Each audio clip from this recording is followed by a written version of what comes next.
Hey, what up, everybody? I got back from Leigh Whannell's new movie, Wolfman, starring Julia Garner and Christopher Abbott, and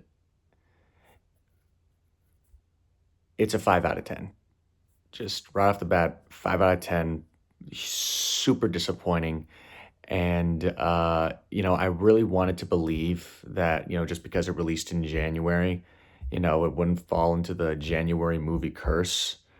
But no, it did. It did. It is wildly disappointing and super uneven. There are multiple ways I can describe this movie. When it works, it works. When it doesn't, it really fucking doesn't. So let's just talk about the positives. Acting is overall pretty good. I don't think there's a single bad performance. There's some really good cinematography, pretty good music. It's shot pretty well. Uh, and there are some really, really, really cool aspects to werewolf lore or wolfman or whatever you want to call it lore that they actually kind of get into that's pretty interesting. Um, I can definitely say I wasn't, fully bored the entire time. There are several really entertaining like moments that really get you going, ooh, ah, ee. But overall, I really want to talk about the parts of this movie that don't work. For the most part, it is far too fast paced. The only time where things take a chance to slow down is the beginning with young Blake and his dad. Um, and then there's a moment with Blake and Ginger at the beginning. Uh, but other than that, it's like it just moves nonstop. There's never a chance to slow down and like absorb time with these characters. Um, and it's also pretty poorly written. People always talk about, oh, characters do stupid things in horror movies. There are several moments like that here. There's a moment in a car where, you see it in the trailer. Julie Garner's character, I think her name's Charlotte, is trying to start a car. And, there's a werewolf around, and she goes out with the door wide open, goes back in, door still wide open. You see a shadow running in the background, and it's just like, bitch, close the fucking door. Pardon the language.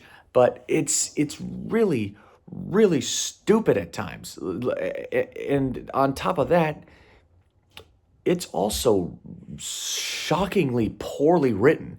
There are points in time where there are line deliveries that are just wholeheartedly unnecessary.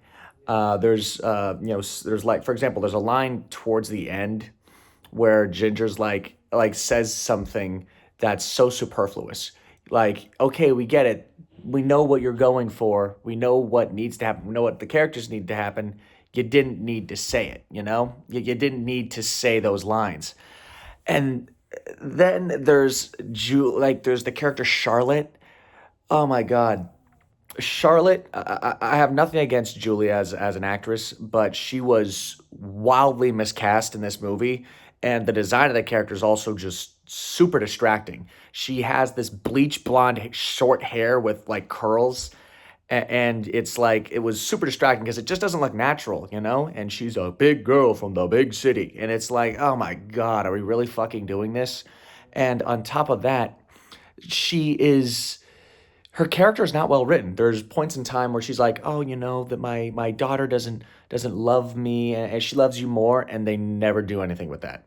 They almost do something, when she and Ginger are running, and Ginger's like, "You left Daddy outside." She's like, "No, I was trying to protect you. I wants to protect us," and it's like they move right past it. Once again, pacing is way too damn quick, way too damn fast. And overall, Charlotte is a superfluous character because the way this movie starts off, you think they're trying to tackle themes of of parenthood, of the scars that we leave upon our kids, and those kids growing up and trying not to repeat the same mistakes. It felt like they were going to do something rather interesting with those themes, but instead, It's a family drama that revolves around, well, I have to say family drama because it only takes up less than 3 minutes of screen time. So as quickly as they bring it up, they just drop it. Um, but overall, Charlotte was I think the worst character in the movie and really had no place being there because the way that they had it set up before shit hits the fan, Blake and Ginger really felt like they were going to be the fundamental groundwork of the movie, and they just didn't do anything with that. They really just moseyed right along, and then they have this half-assed and half-hearted reveal halfway through, or more two-thirds the way through, and it's like, oh, am I supposed to feel something here? Because I'm not feeling anything. This just kind of feels like you're trying to have like a heartfelt moment, but since you didn't really build up to it, it's just you know doesn't really achieve much. Um, and then we get to all the werewolf stuff. So the design of the werewolf looks like a guy who's suffering a mean case of the mumps. And it's sort of hinted at that, this isn't even his final form because there's another werewolf that shows up. Because in order to turn into a werewolf, you have to get scratched by one. And, there's another werewolf that comes in and scratches you. Um, and you get to see that werewolf for maybe like 2 or 3 shots. And it's like, oh, that looks almost like a werewolf.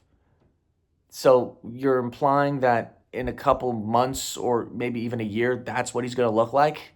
Cool. It's like an okay design. Why didn't you just start off with that design instead of a guy who is suffering from, the mumps and the infection angle that they wanted to go with for the movie? I gotta say, it's bad because in their attempt to try and make this movie different from other werewolf and wolfman stories, they wound up actually removing a lot of the core tropes and elements and even themes that are found within said story. There's no like werewolf howling at the moon. There's no moon. And the design of the werewolf is like 80% man, 20% wolf. So the design itself already doesn't look that good at all. And there's no themes of man and beast, man lingering within beast, the beast lingering within the man, a sort of Jekyll and Hyde story. That's all removed. It's like they try to drop a little taste of it here and there, but they it's all half-assed. So, you never really notice it and it's never really explored in any meaningful fashion.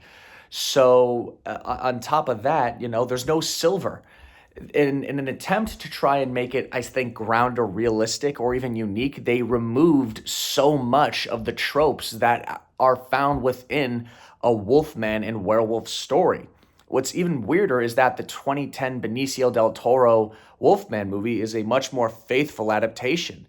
The Wolfman looks more like a wolf. There's silver involved and howling at the moon.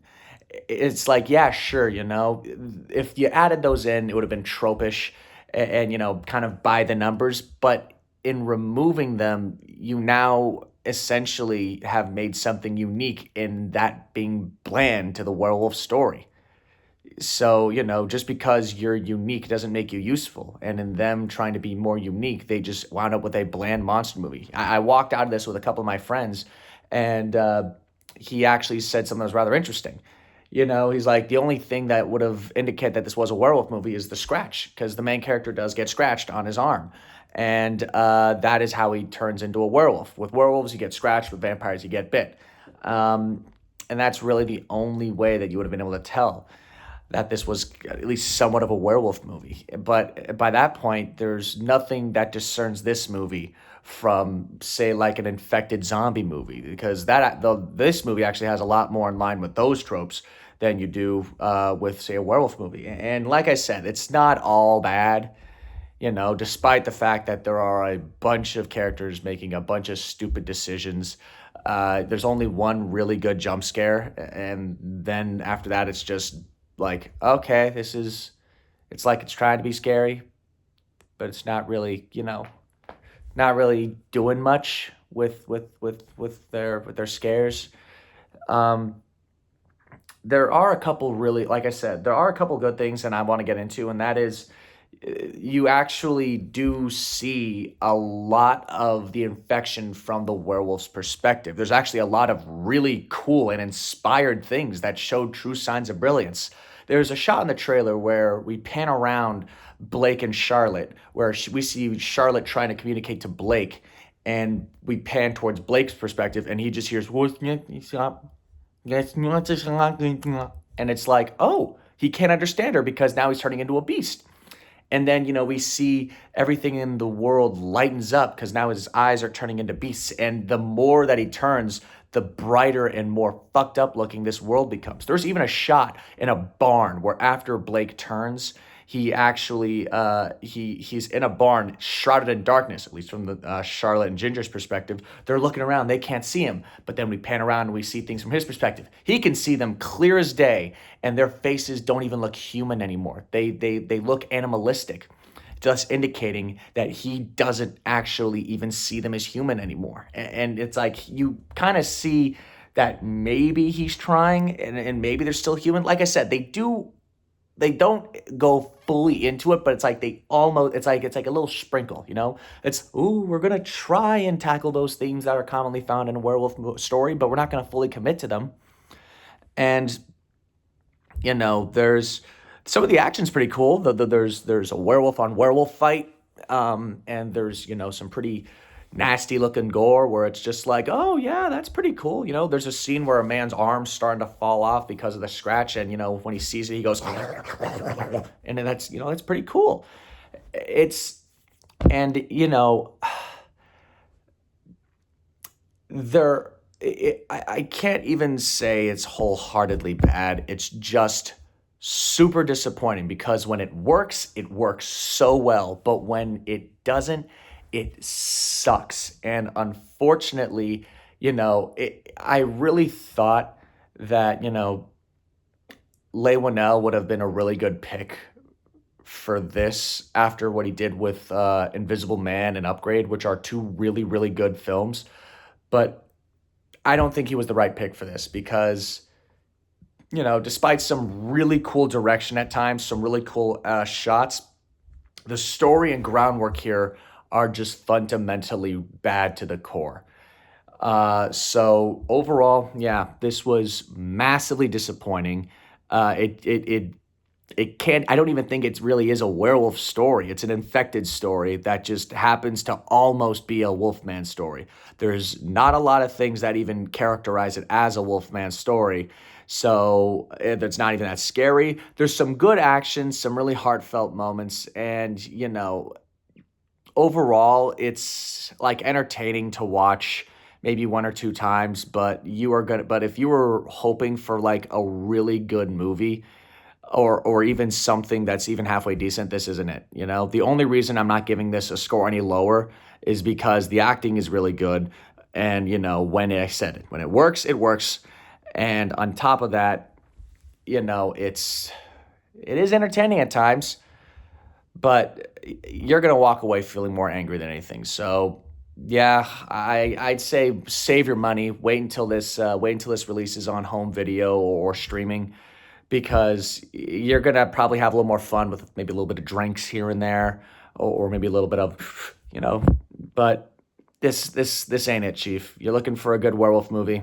This ain't it. Anyway, that's my opinion. Take care.